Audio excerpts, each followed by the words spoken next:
जी, pain killers का जो serious side effect है, एंटीबायोटिक्स हर बीमारी का इलाज है। एंटीबायोटिक का यूज़ केस सिर्फ़ उन्हीं कंडीशंस में है जिन कंडीशंस में आप दवाई खाने से इम्यूनिटी कमज़ोर हो जाती है, दवाइयाँ नहीं यूज़ करनी चाहिए।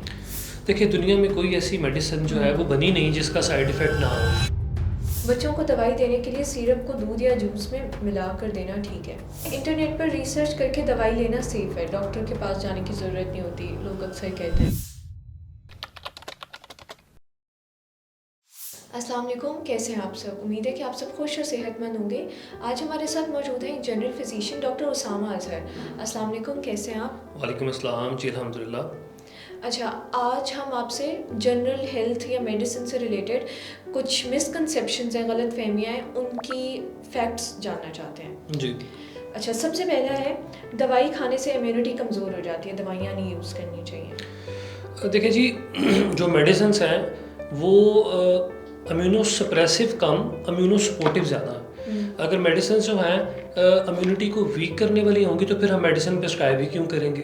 तो मेडिसिन जो है वो हमारे इम्यून सिस्टम को सपोर्ट करती हैं कि वो इन्फेक्शन से फाइट आउट कर सकें। लेकिन देन अगेन कुछ मेडिसिन ऐसी हैं जो इम्यूनो सप्रेसेंट भी होती हैं।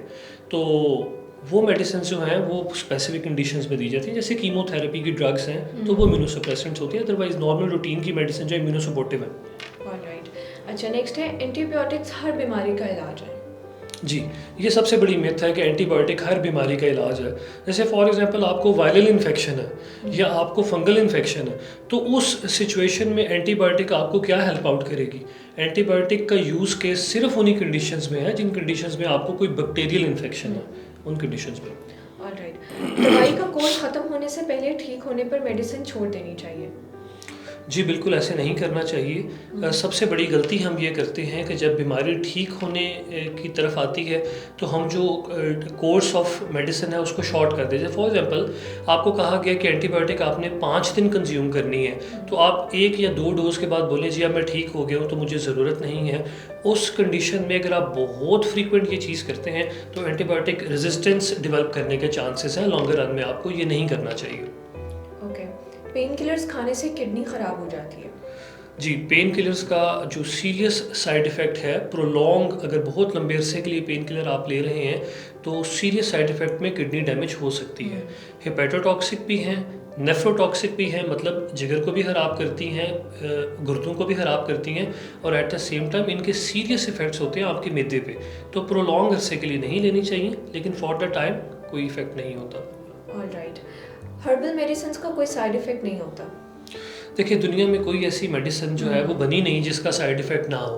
अगर ये कहते ना कि हर्बल मेडिसिन का साइड इफ़ेक्ट नहीं होता तो ये बिल्कुल ही गलत बात होगी। बहुत सारी ऐसी हर्बल मेडिसिन हैं जो हर्बल मेडिसिन इंड्यूस हेपेटोटॉक्सिसिटी एक कंडीशन होती है जिसमें आपके जिगर पे बड़े शदीद साइड इफ़ेक्ट्स होते हैं। और इसके अलावा मैदे के मसले हर्बल मेडिसिन के साथ बहुत सारे लोग रिपोर्ट करते हैं। इसी तरह किडनी के इश्यूज़ बहुत सारे लोग रिपोर्ट करते हैं। तो हर्बल मेडिसिन के भी साइड इफ़ेक्ट होते हैं। आप ऑथोराइज्ड डीलरशिप से जो है वो हर्बल मेडिसिन लें और किसी ऐसे बंदे से जिसने हर्बल मेडिसिन पढ़ी हो, आप ऐसे बंदे से मेडिसिन लें ताकि वो आपको उसके साइड इफ़ेक्ट्स के बारे में भी आगाही दें। ऑलराइट। अगला है इंटरनेट पर रिसर्च करके दवाई लेना सेफ है, डॉक्टर के पास जाने की ज़रूरत नहीं होती, लोग अक्सर कहते हैं। जी, देखिए इंटरनेट पे अगर आप अपनी डिज़ीज़ के बारे में रिसर्च करते हैं तो this is a very good thing. आपको इन्फॉर्म होना चाहिए, आपको इन्फॉर्मेशन होनी चाहिए आपकी बीमारी के बारे में। लेकिन मेडिसिन के बारे में ज़रूरी चीज़ ये है कि वो आप डॉक्टर से मशवरा करके करें, क्योंकि सर्टेन मेडिसिन के ड्रग टू ड्रग इंटरेक्शंस हैं, साइड इफ़ेक्ट्स हैं, तो उसको वो डॉक्टर आपको आगाह कर सकता है। इंटरनेट से देख के दवा लेना ठीक नहीं, बीमारी के बारे में इन्फॉर्मेशन लेना बिल्कुल पेशेंट का राइट है।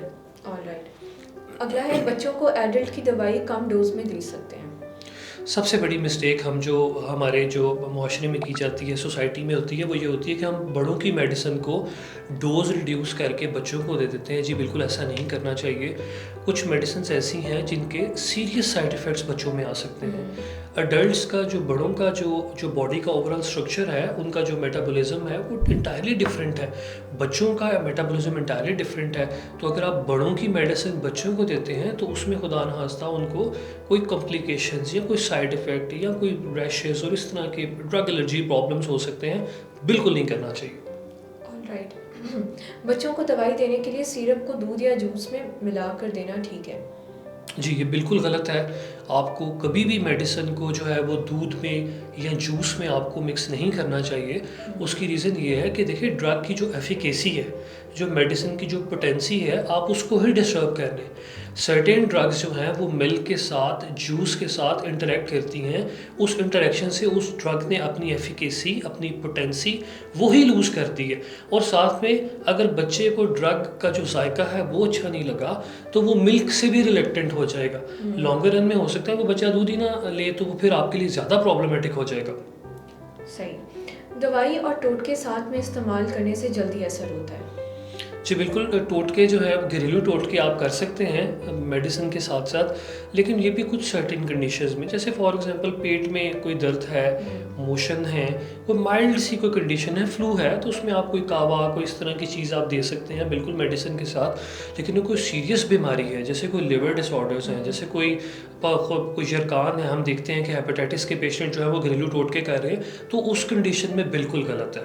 आप डिज़ीज़ की स्वेरिटी देखें, अगर बीमारी की स्वेरिटी बहुत ज़्यादा है, कंडीशन कोई ज़्यादा सीवियर है, तो definitely go for doctor. Alright. उम्मीद है कि आज आपकी सारी गलत फहमियाँ दूर हो गई होंगी। शुक्रिया।